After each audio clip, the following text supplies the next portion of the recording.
Hello family, welcome to another new video in my channel. A warm-hearted welcome to all of you.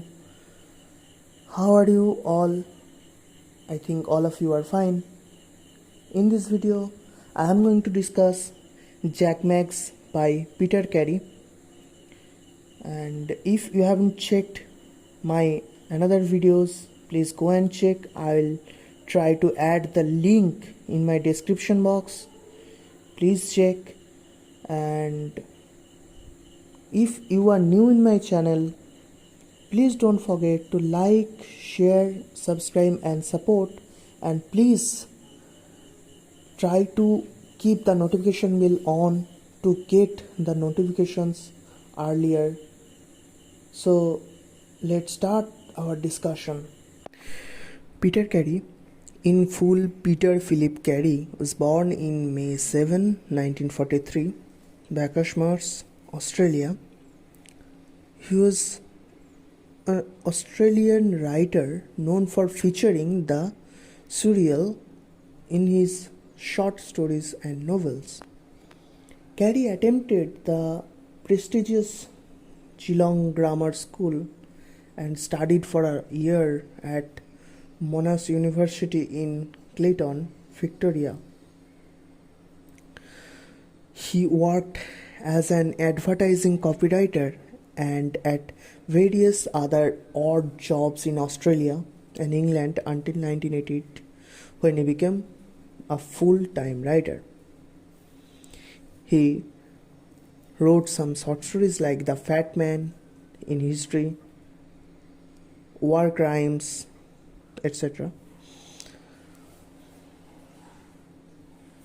His novels Bliss 1988, which was filmed in 1985, Illy Walker 1985 and published actually, and Oscar and Lucinda in 1988, published and filmed in 1997, are more realistic, though Carey used black humor throughout all three.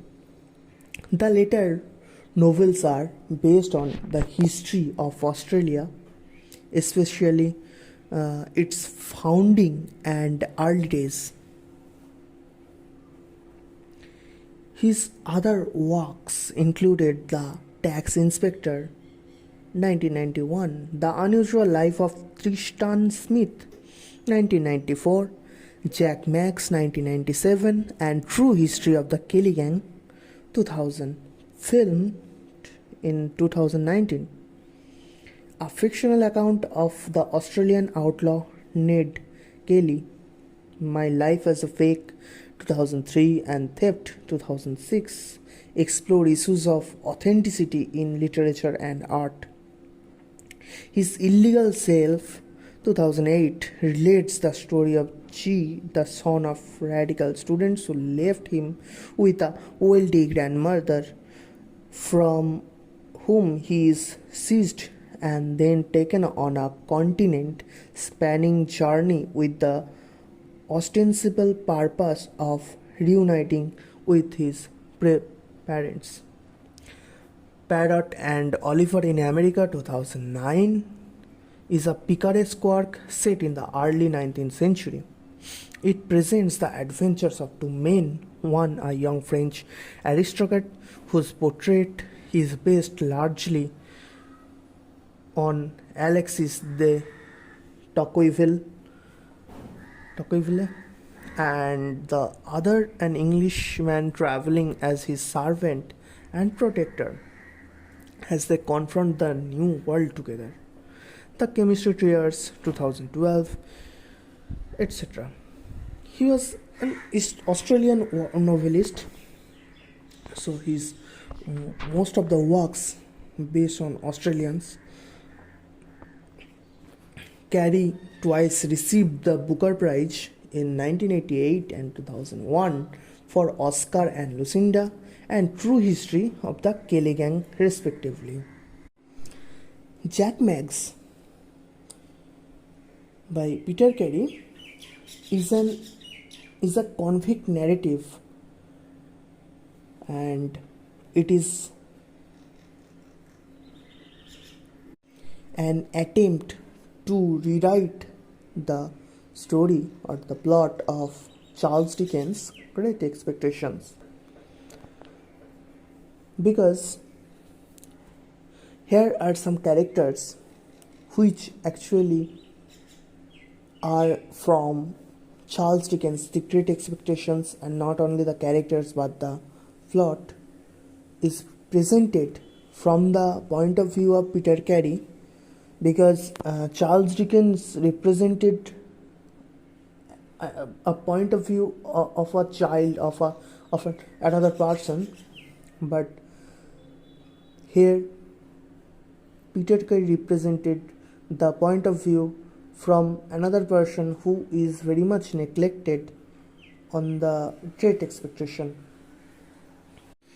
Here in this work, Jack Mac's character is the representation of the character Magwitch of Charles Dickens' Great Expectations, and here is the character Tobias Oates, which also reflects the character of Charles Dickens himself, because as Charles Dickens there neglected Jack Max, but here he actually firstly he started to help Jack Max. And here is the character of Thief, who is actually represented the character of Peep. So here how we can relate both the works. And here is the colonial representations also, and post-colonial representations also, which we can see in the character of Jack Max, because he was a foundling trained as a thief, betrayed and deported to penal colony in Australia, has reversed his fortunes under threat of execution. He returned to London after 20 years of exile to try to fulfill his well-concealed heart's desire. So now I'd like to discuss the characters of Jack Max by Peter Carey. Here are some characters were Jack Max, who is the protagonist of this play. He returned to London illegally after having been granted a conditional pardon in Australia, where he was sentenced to spend the rest of his life for the crime of robbery. Here is the character of Henry Phipps. The character lives on Great Queen Street in a home given him by his benefactor or beneficiary. He evades the protagonist throughout the novel. Shofina. This character was the protagonist's childhood sweetheart, having grown up largely together as orphans. She and protagonist were used in the thieving exploits of their captors. Miss Mott. This character is the cook at the estate on Green Queen Street, where the protagonist works as a footman. Miss Halfstair. This character is the head maid at the estate on Great Queen Street. She oversees the protagonist and the other servants of the household.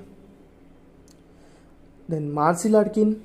This character is the kitchen maid at the estate.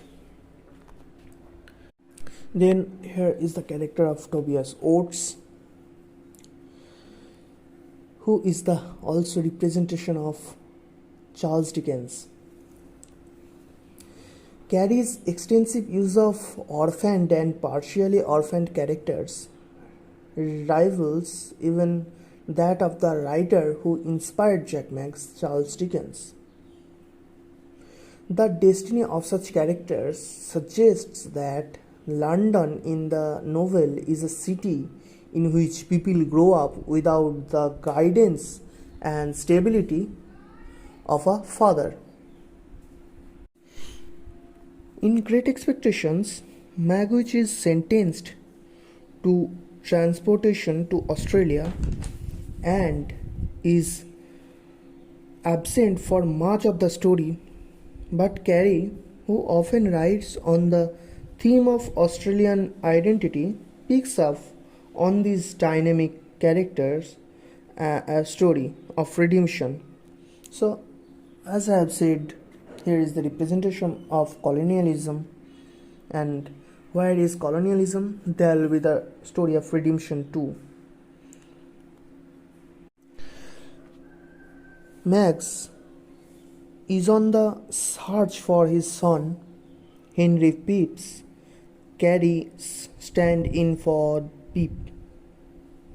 He works for a wealthy Englishman named Percy Buckle. Another character, Buckle's neighbor Tobias Oates, is a stand for Charles Dickens himself, as I have said, and though he is meant to assist Max in finding his son, instead what he finds is inspiration for the character Magwitch due to his obsession with the criminal mind and trickery. Jack Mag's own search for his son is an allegory for Australia's search for its own national identity, which was ongoing at the time that Carey wrote this novel. Another important theme present in Jack Mag's is the effect of colonialism. Though Australia was federated in 1901, and though it has its own Prime Minister, Queen Elizabeth II, the Queen of England is still the ruling monarch of the nation. Jack Mag's is considered as a pastiche not only because its main characters are based on Dickens' characters, but also because the style, the diction, and narrative force all emulate fiction written during the Victorian era, when Dickens was producing his works. Because of this, another theme of Jack Mag's can be what it means to create literature. This theme is interwoven with the national identity theme often represented by Oates. Peter Carey begins his story with Mag's return to London. He has been in Australia for almost a quarter century. Initially, like Magwitch, he has sent to the penal colony as a convict, but after completing his sentence, remained there as a free man. This was not really a choice, as any ex-convict, even one who served his time, who returned to Britain, faced hanging as a punishment. Most former convicts in Australia fell into two groups. One group was comprised of those who spent their freedom longing to return to England, passing the time drinking. The other group, to which Max belongs, typically took freedom as an opportunity to succeed and thrive. In Jack Mag's, the titular character earns his fortune by opening a brick making factory in Sydney, Australia. However, despite these second groups and Mag's success, the longing to return home doesn't dwindle.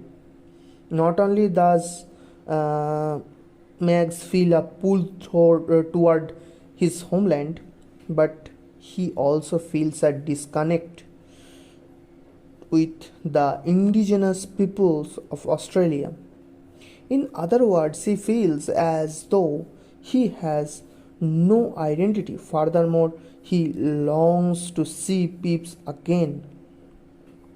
Now, grown up, Pepys is not Mag's biological son, but like Magwitch and Pep, Mag's was helped by Pepys before he was sent to Australia. He wasn't. He wants to find Pepys now as part of his seeking his identity.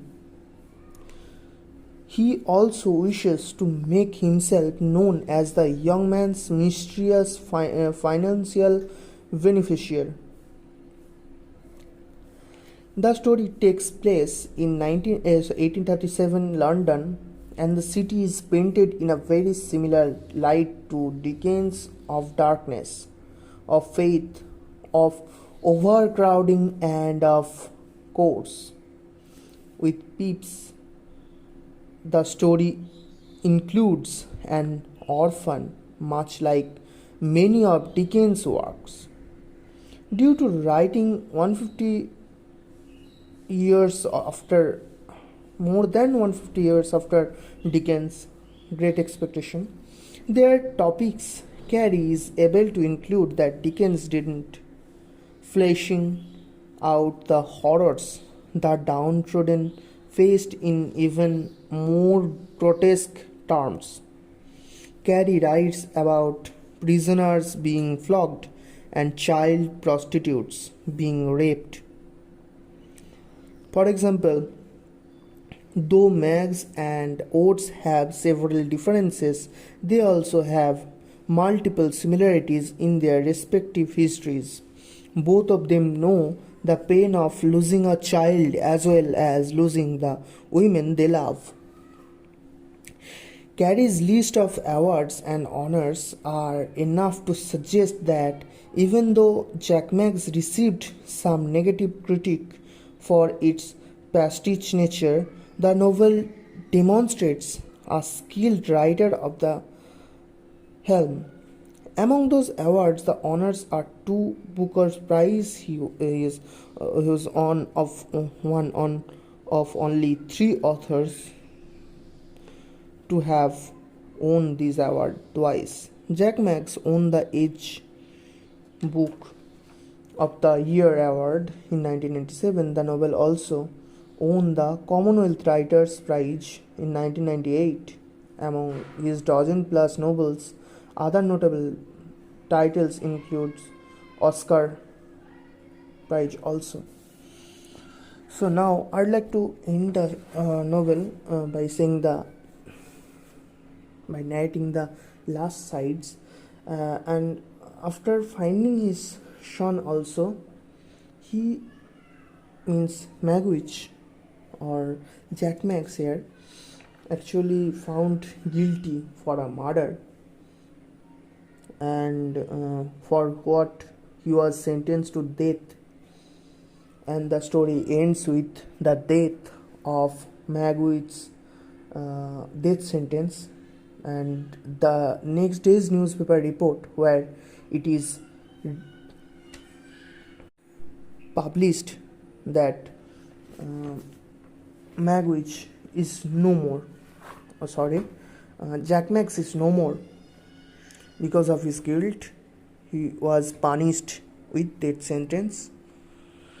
So this is the ending of the story. Though he found his son, who also represented his identity, he found his son, and after finding his son, not biological but beneficial son, after finding his son, he lost his life. So this is the ending. So I'd like to stop here now because the video is already too long. If you have any question regarding this topic, please ask freely, and I will try to give you reply or answer on my next video. And also I have another option, that is comment box. I will definitely try to give you answer on comment box if that is possible. Thank you. Tata. Bye bye. Take care.